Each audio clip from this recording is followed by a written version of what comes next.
Olá pessoal, tudo bem? Como vão vocês?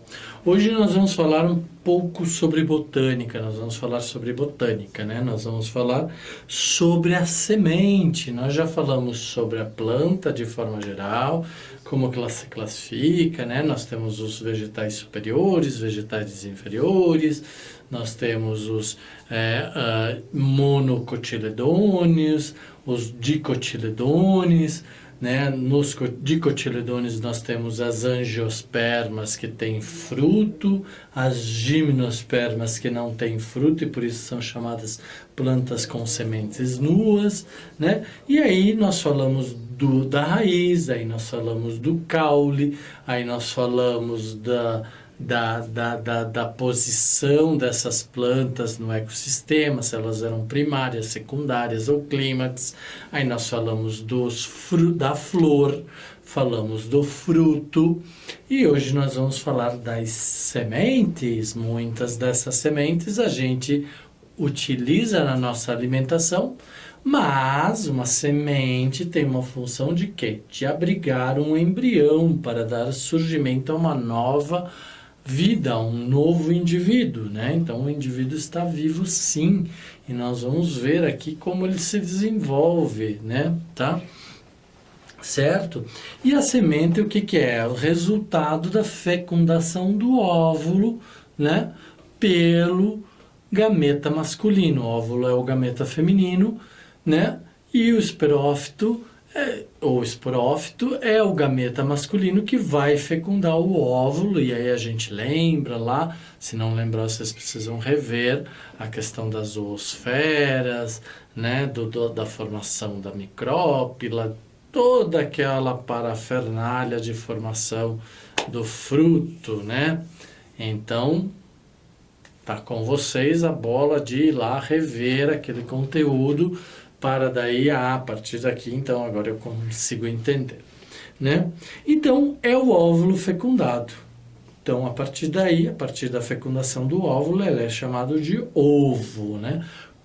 Que porta um embrião e tem aí suas estruturas para dar sustentação e nutrição a este embrião. Tá?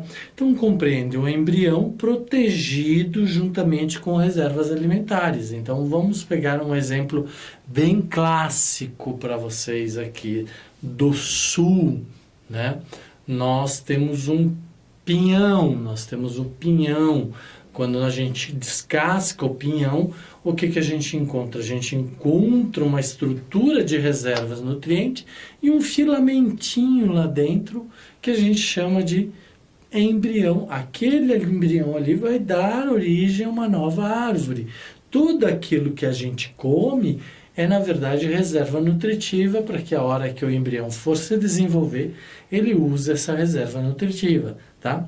E assim, várias outras espécies de vegetais, vários outros indivíduos vegetais têm suas formas e suas estruturas, mas todos sempre vão ter um embrião pequeno, mini, micro ou grande e uma reserva nutritiva para nutri-lo, para servir de alimento a este embrião.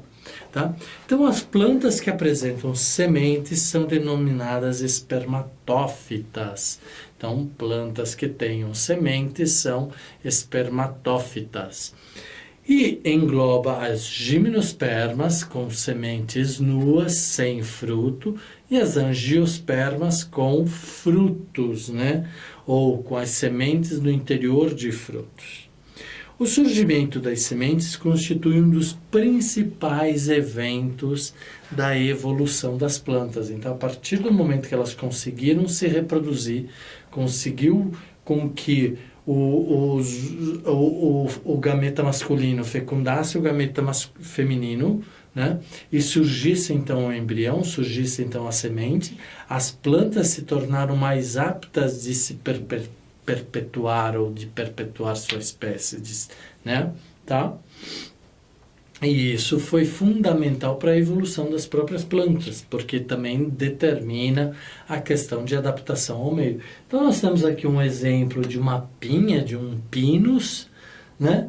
Que é a dita fruto seco, que vai gerar sementes secas, né? Ou sementes nuas. E nós temos aqui uma série de exemplos de frutos que no seu interior possuem sementes e possuem tecidos nutritivos para servir de alimentos para o embrião. A semente nua também tem reserva nutritiva, tá? Não esquece disso.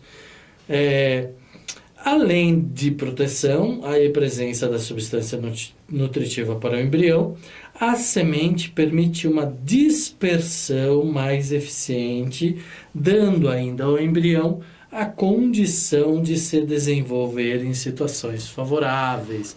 Então, as sementes possuem algumas estruturas, algumas condições, que muitas vezes as permitem se dispersar pelo meio ambiente ou por formas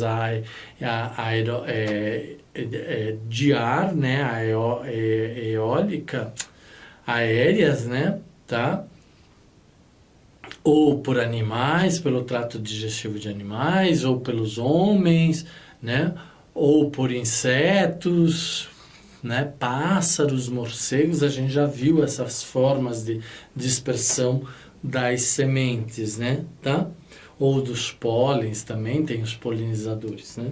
Então, uma semente de angiosperma, aquela que possui fruto ou possui a semente no interior de um fruto, compreende duas partes, o tegumento, que é a casca, e a amêndoa. Então, se a gente lembrar do pêssego, a gente vai lembrar que tem um tegumento, tem uma casca dentro da semente.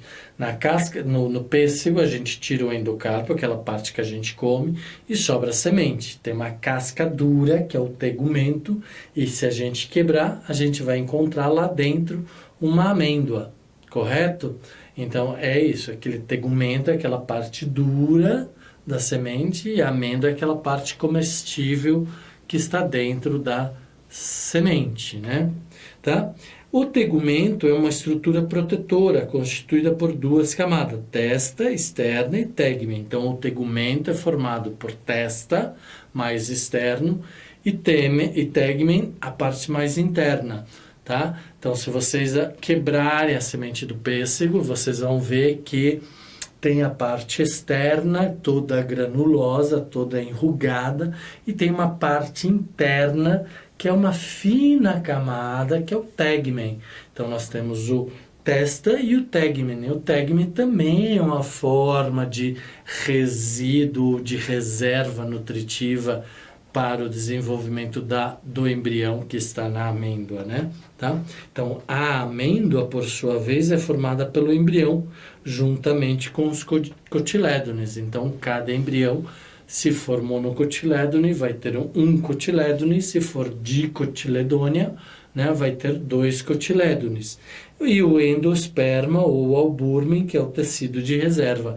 Então, uma amêndoa sempre vai ser formada pelo embrião e pelo tecido de reserva, que é o endosperma ou albúmen, né? Tá?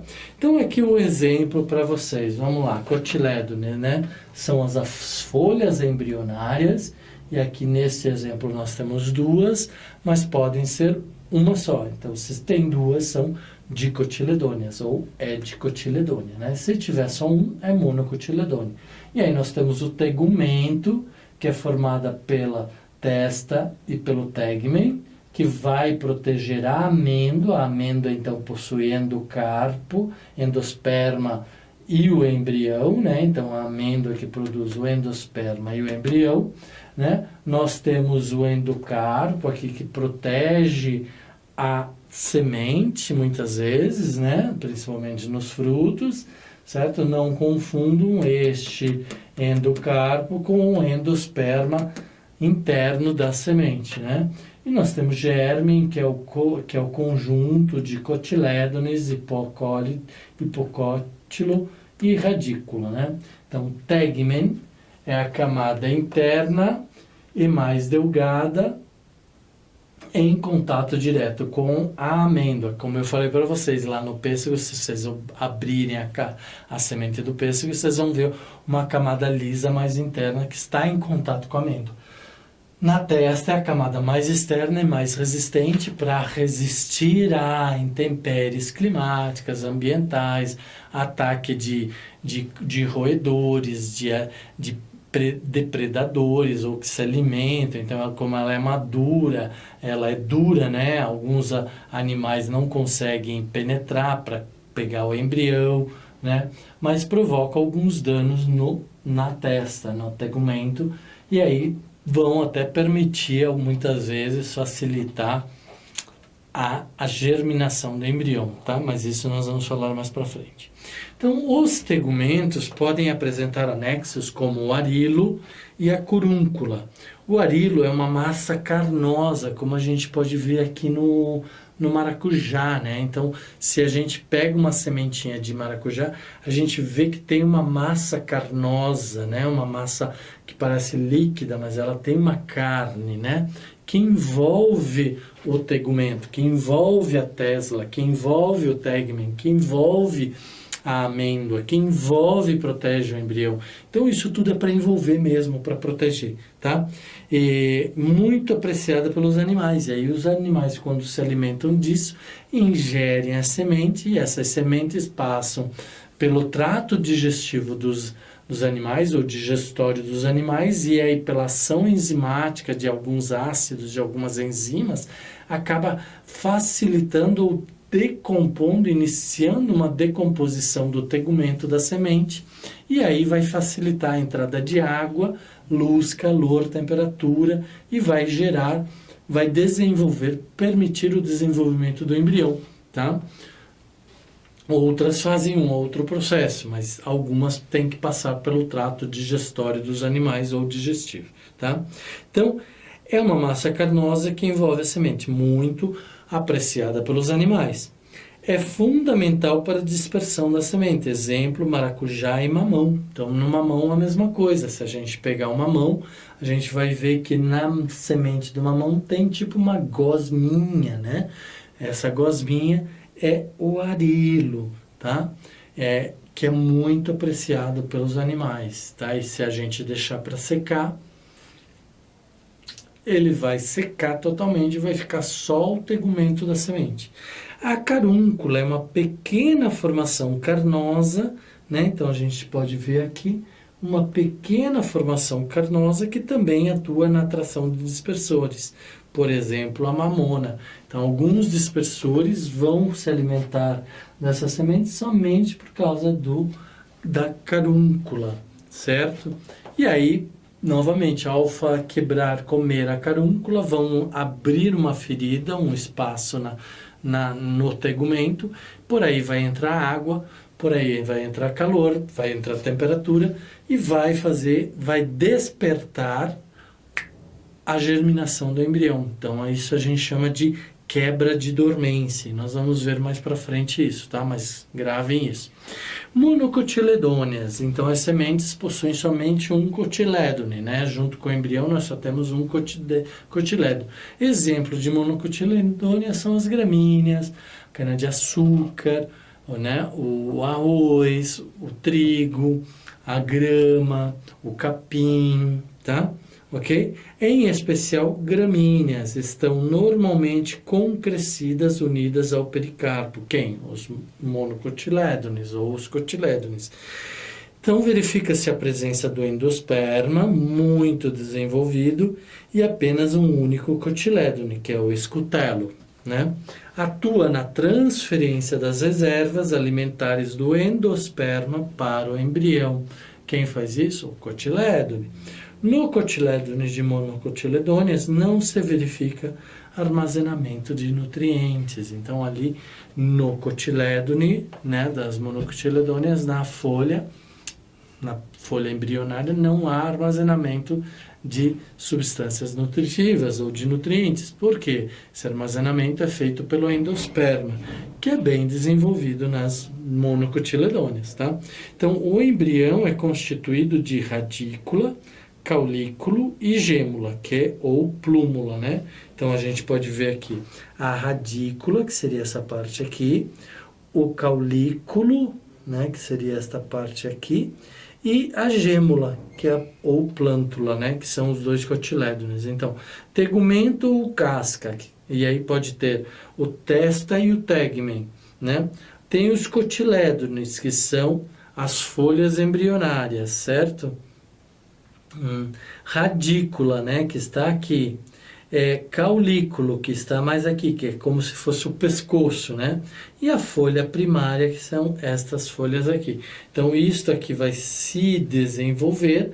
Aqui haverá uma ligação, né? Deixa eu fazer isso aqui assim. Haverá uma ligação da radícula com o cotilédone para fazer absorção de nutrientes e água e aí promover o crescimento dos cotilédones e da folha primária, tá? A radícula e a gêmula estão protegidas por estrutura denominada coleoriza e coleóptile. Então, a radícula, certo? A radícula e a gêmula estão protegidas por estruturas denominadas coleoriza e coleóptile, tá? Então, isso que vocês precisam saber. Dicotiledôneas são aquelas plantas que têm 2 cotilédones. O embrião apresenta 2 cotilédones e raramente nota-se a presença do endosperma desenvolvido, pois grande parte da reserva alimentar é absorvida e armazenada nos próprios cotilédones, tá? Nas próprias folhas embrionárias. Somente em algumas espécies, mamona, por exemplo, o endosperma se mostra desenvolvido, tá? Normalmente ele não é desenvolvido, ele não é em si um espaço de reserva nutritiva. Quem faz essa reserva nutritiva são os próprios cotilédones.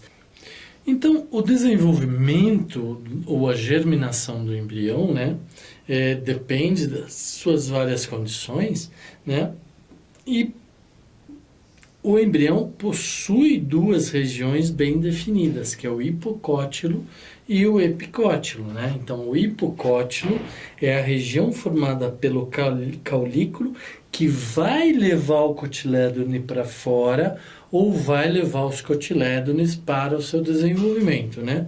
Tá?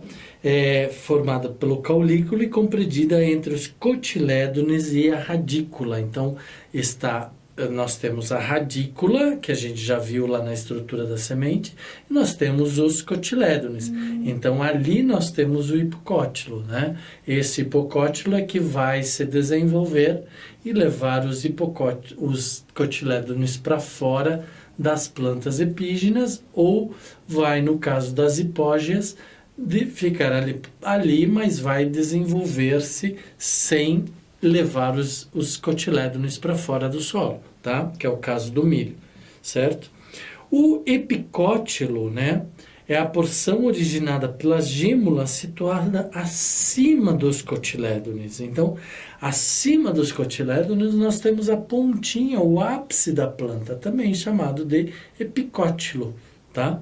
Então, este epicótilo vai acompanhar os cotilédones, ou no caso das plantas hipógeas, que os cotilédones permanecem sobre o solo, então o epicótilo vai se desenvolver. Então, quem vai levar o epicótilo para cima é o hipocótilo, e lá da ponta o epicótilo. Depois ele vai se diferenciar, então por isso lá nas aulas anteriores a gente falou em diferenciação dos tecidos, e vai gerar aí o caule, o galho, as folhas, ou se for monocotiledônea não vai ter galhos, né? Vai ter estruturas diferenciadas, e aí vai ter todas as peças da planta, vamos dizer assim, né? Tá? Então aqui vamos dar 2 exemplos, dicotiledôneas, com os 2 cotilédones, com o epicótilo aqui na pontinha da gêmula, né? Dos cotilédones,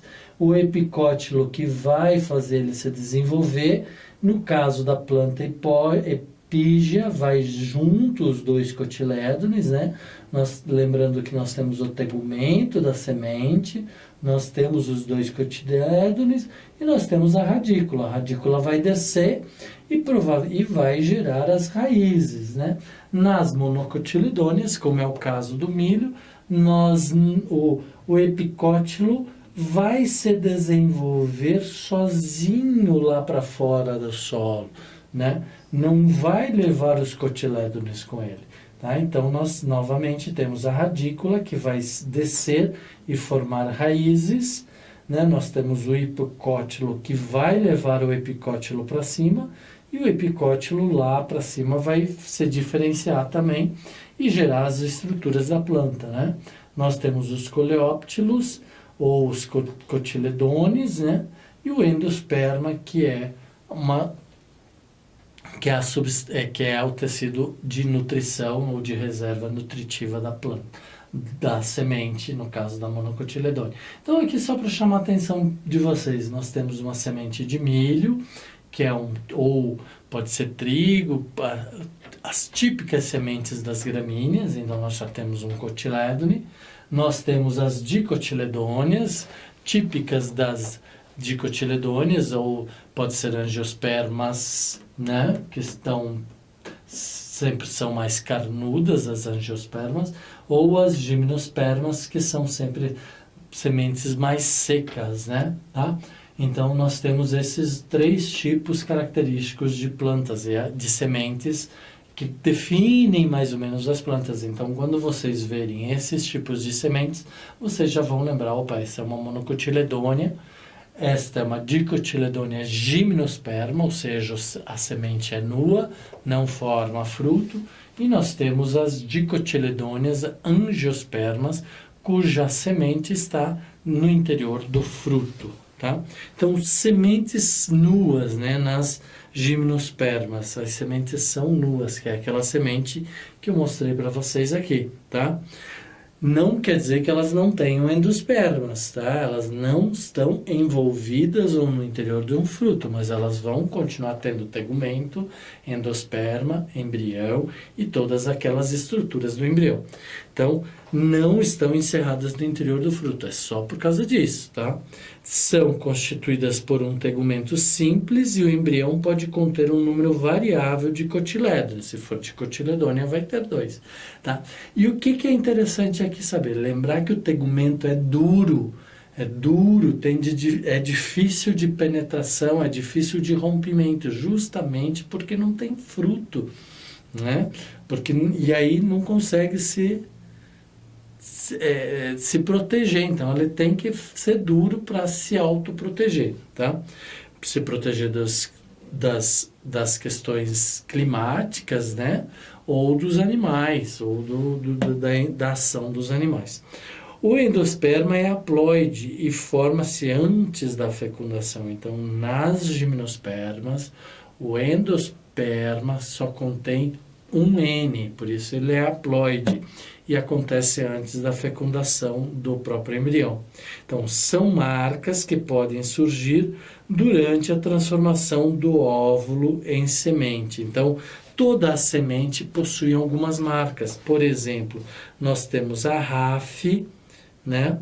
Nós temos a micrópila lá da origem do ovário ainda, né? Nós temos o hilo, certo? E nós temos aqui a micrópila. Então, RAF é uma cicatriz alongada presente no ponto em que o funículo ou pedúnculo, então RAF é esta cicatriz aqui, esta cicatriz aqui, esta cicatriz aqui. Então, no ponto em que o funículo ou pedúnculo do óvulo encostava na primina, né, no tecido inicial do ovário. Hilo corresponde ao próprio hilo do óvulo, ponto de inserção do funículo, é onde praticamente a semente está ligada aí ao ovário. Micrópila, pequena depressão deixada pela micrópila do óvulo, né? Então, é este ponto mais fundo aqui, né? Então, deixa eu limpar aqui novamente. Então, o hilo é a parte externa, né? E a micrópila é a parte aqui bem aprofundada, é uma depressão mesmo, tá? Deixada pela micrópila do óvulo, local de entrada do tubo polínico.